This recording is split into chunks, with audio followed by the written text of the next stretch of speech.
الحمد للہ رب العالمین والصلاة والسلام علی سید الانبیاء والمرسلین وعلی آلہ واصحابہ اجمعین اما بعد فاعوذ باللہ من الشیطان الرجیم بسم اللہ الرحمن الرحیم۔ آج ہم شب قدر کے نوافل بیان کریں گے، کیونکہ یہ رات بہت فضیلت والی رات ہے، اور اس رات کی فضیلت اگر کسی نے حاصل کرنی ہے تو فرائض کے ساتھ ساتھ نوافل پڑھ کے، اور خصوصی نوافل جو کہ ذکر کیے گئے ہیں روایات میں، اگر اس طریقے سے پڑھیں گے، کیونکہ وہ ایک نسخہ ہوتا ہے اور وہ مجرد نسخہ ہوتا ہے، اگر ہم ان پہ عمل کریں گے تو انشاءاللہ ضرور بالضرور اس رات کی فضیلتیں حاصل ہو جائیں گی۔ 2 نفل پڑھیں اور شب قدر کی فضیلت حاصل کریں، جس طرح جو ہے فضائل شہور میں آتا ہے کہ جو بندہ 2 رکعت نفل اس طرح پڑھے کہ اس میں پہلی رکعت میں اور دوسری رکعت میں الحمد شریف کے بعد انا انزلناہ فی لیلۃ القدر 1 دفعہ پڑھے اور قل هو اللہ شریف 3 دفعہ پڑھے، تو انشاءاللہ اس کو لیلۃ القدر حاصل ہو جائے گی، اور خالق کائنات اس کو اس کے عوض میں جنت میں مشرق سے لے کر مغرب تک ایک شہر دے گا جس کا اس کو مالک بنا دے گا۔ سبحان اللہ، کتنی زیادہ عظمت والی اور فضیلت والی یہ رات ہے کہ 2 نفل پڑھے تو جنت میں ایک شہر بھی ملتا ہے، اور اس رات کی فضیلت بھی مل جاتی ہے۔ اور اس رات کی لیلۃ القدر کی فضیلت کیا ہے؟ کیونکہ اس میں ہے کہ لیلۃ القدر اس کو حاصل ہو جاتی ہے۔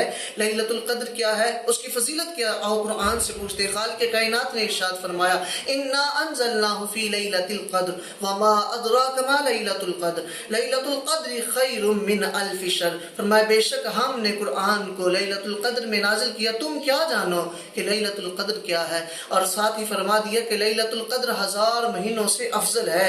تو جو 2 نفل پڑھے 1000 مہینوں سے زیادہ کی عبادت کا اسے ثواب مل جاتا ہے۔ وہ 2 نفل کس طرح پڑھنے ہیں؟ میں نے عرض کر دیا ہے کہ پہلی اور دوسری رکعت دونوں میں اس طرح پڑھنا ہے کہ کلام شریف کے بعد 1 مرتبہ سورہ قدر پڑھنی ہے اور 3 مرتبہ سورہ اخلاص پڑھنی ہے۔ انشاءاللہ لیلۃ القدر بھی حاصل ہو جائے گی، اور اس کے عوض خالق کائنات جنت میں ایک شہر کا مالک بندے کو بنا دے گا۔ اور 2 رکعت اور ہیں جو کہ اس طرح ادا کرنے ہیں کہ دونوں رکعتوں میں سورہ فاتحہ کے بعد الحمد شریف کے بعد سورہ تکاثر الہاکم التکاثر 1 دفعہ پڑھنی ہے، اور قل هو اللہ شریف 3 دفعہ پڑھنی ہے۔ اور اس کا اجر کیا ملے گا؟ اس کی فضیلت کیا ہے؟ اس کی فضیلت یہ ہے کہ بندہ موت کی سختیوں سے محفوظ ہو جائے گا، اور موت کی سختیوں سے محفوظ ہونے کے ساتھ ساتھ عذاب قبر سے بھی بندہ محفوظ رہے گا۔ اور موت کی سختی کتنی سختی ہوتی ہے؟ بنی اسرائیل کے ایک بزرگ اور ایک ولی نے کہا کہ میں ذرا قبر والوں کے حالات تو معلوم کروں۔ قبر پہ جا کے، ایک پرانی سی قبر پہ جا کے کہتے ہیں کم باذن اللہ، اللہ کے حکم سے ذرا اٹھو۔ وہ اٹھتا ہے، پوچھتے ہیں کتنی دیر ہو گئی ہے تجھے مرے ہوئے؟ کہتا 50 سال۔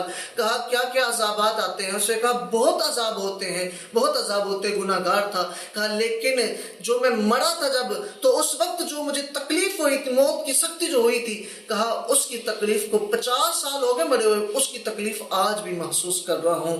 تو دیکھو شب قدر میں 2 نفل پڑھیں، اور کیسے پڑھیں کہ الحمد شریف کے بعد 1 مرتبہ سورہ الہاکم التکاثر اور 3 مرتبہ قل هو اللہ شریف پڑھنی ہے۔ انشاءاللہ موت کی سختیوں سے بندہ محفوظ رہے گا، اور جو ہے وہ قبر کے عذاب سے بھی بندہ محفوظ رہے گا۔ یہ نزہۃ المجالس میں یہ روایت موجود ہے جو میں نے آپ کے گوش گزار کی ہے، اور اس کے علاوہ اور بھی کئی روایات ہیں، انشاءاللہ وہ بھی ہم بیان کرتے ہیں کہ آپ صلی اللہ علیہ وآلہ وسلم نے بھی عبادت کی ہے اس رات کی، صحابہ نے بھی عبادت کی، تابعین تبع تابعین بھی کرتے آئے، اور ہم بھی کریں گے تو انشاءاللہ ہمیں اس کی فضیلت ملے گی۔ اور 4 رکعت نفل اس طرح پڑھنے ہیں کہ الحمد شریف کے بعد 1 مرتبہ سورہ قدر انا انزلناہ فی لیلۃ القدر، اور 27 مرتبہ سورہ اخلاص یعنی قل هو اللہ شریف پڑھنی ہے۔ 4 رکعتیں پڑھنی ہے۔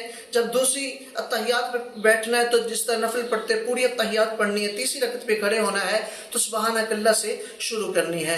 تو اس طرح ہم 4 رکعت نفل پڑھیں گے، اور اس کا اجر خالق کائنات کتنا عطا فرمائے گا، اتنا اجر عطا فرمائے گا کہ روایت میں آتا ہے کہ ایسے بندہ گناہوں سے پاک ہو جائے گا جیسے آج ہی اس کی ماں نے اس کو جنم دیا ہے، اور ساتھ ساتھ جو ہے خالق کائنات اس کو جنت میں 1000 محل عطا فرمائے گا۔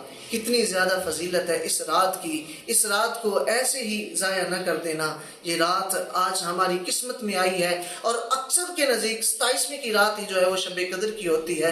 ویسے تو آخری عشرے کی طاق راتوں میں حکم ہے شب قدر کو تلاش کرو، تو یہ پھر کی آتی ہے، لیکن اکثر جو ہے ابی بن کعب رضی اللہ عنہ فرماتے ہیں کہ اکثر جو ہے یہ 27ویں کی ہوتا ہے۔ وہ قسم اٹھا کے کہتے ہیں 27ویں کی شب ہی جو ہے لیلۃ القدر ہے، جس کے بارے میں قرآن نے کہا لیلۃ القدر خیر من الف شہر۔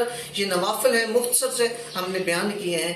دعا کہ خالق کائنات ہمیں اس رات کی فضیلت حاصل کرنے کی توفیق عطا فرمائے، شب بیداری کی توفیق عطا فرمائے، ہمیں خالق کائنات جو ہے صلاۃ اللیل قیام اللیل کی توفیق عطا فرمائے۔ واخر دعوانا ان الحمد للہ رب العالمین۔